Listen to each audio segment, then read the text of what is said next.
O dia que Ace e o Luffy descobriram da morte do Sabo. O mini Luffy tá tentando ir ao Terminal Cinza atrás do Ace e da Dandan, mas o Cabeça de Galo não deixa e todos lá estão preocupados com os dois. Nessa hora o mini Chapéu de Palha entende, daí corta pro povo que tava assistindo o navio do Sabo ser explodido. E o futuro revolucionário está tentando apagar as chamas. O Tenryubito vê aquilo e atira de novo, explodindo o navio de vez. O chapéu do garoto vai embora e todo mundo no porto fica com medo, perguntando o que aquele barco está fazendo. O pai do Sabo não fala nada, já o Dogra está literalmente em choque. Mostra novamente o navio em pedaços e o chapéu do mini revolucionário boiando no mar. De volta ao esconderijo dos bandidos, está todo mundo em silêncio, até chegar um e falar que eles voltaram. O mini Luffy sai correndo e vê o mini Ace carregando a Dandan e ambos estão bem machucados. O Chapeuzinho de Palha não para de chorar e gruda no seu irmão, que fica pistola e dá um cascudo na cabeça da criança. O Cabeça de Galo fala que o Luffy apenas está feliz e mais tarde os bandidos perguntam o que aconteceu na noite do incêndio. O Punhos de Fogo começa a contar e mostra os dois enfrentando o Blue Jam. O pirata parecia estar levando a melhor, mas foi dominado por eles e a Dandan mete mó socão na cara do pirata. Depois da luta eles tentam fugir de lá, mas as chamas estavam bloqueando o caminho. Nessa hora a mulher olha pro fogo e faz um escudo humano para tirar o Acezinho de lá. Eles conseguem sair das chamas, mas a Dandan ficou muito machucada. Então o Ace carregou ela até a beira de um rio e roubou medicamentos e comida para tratar de sua mãe adotiva. Foi até um povo procurar por eles, mas ninguém achou os cria. Voltando para o presente, o Cabeça de Galo fala que está feliz que eles estão vivos, e o Punho de Fogo diz não acreditar no que aconteceu no Terminal Cinza, e pergunta se o Sabo está preocupado com eles. Enquanto isso, na cidade, o Cuzão Celestial está andando no tapete vermelho, sendo aplaudido por todo mundo.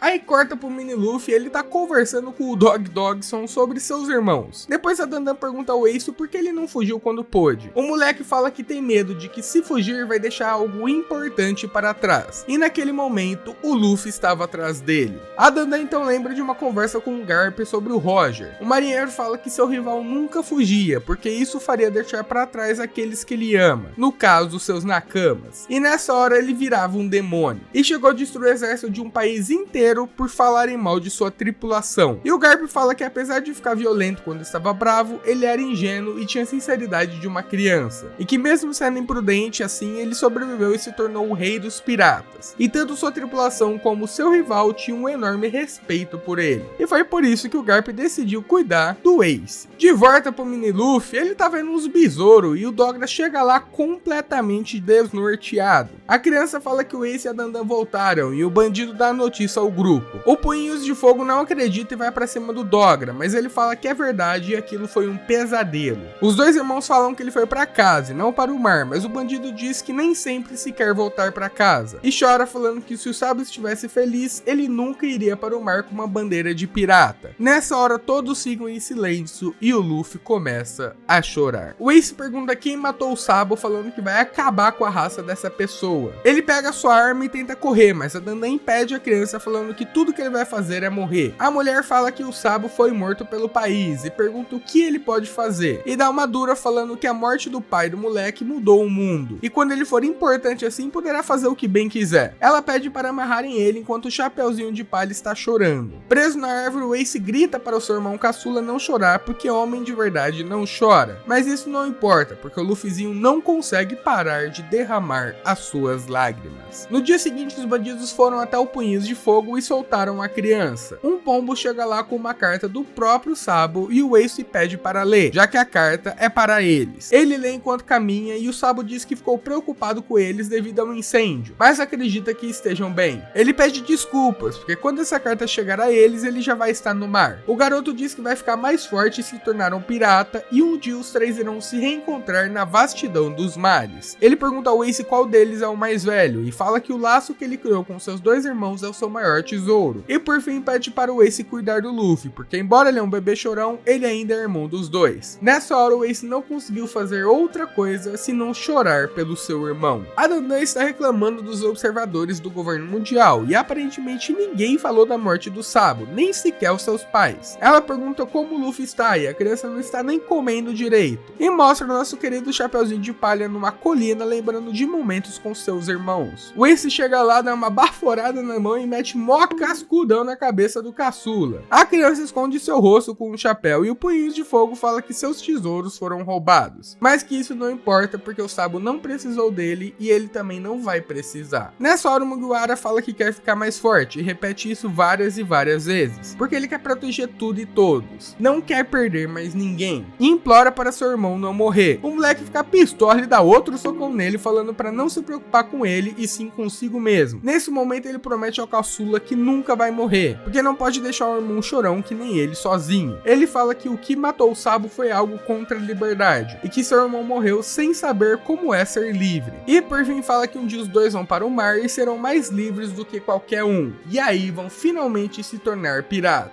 E o episódio termina mostrando o Sabo em seu navio, navegando pelo mar. Mañana no hay clase, mañana no hay clase, mañana no hay clase, mañana no hay clase.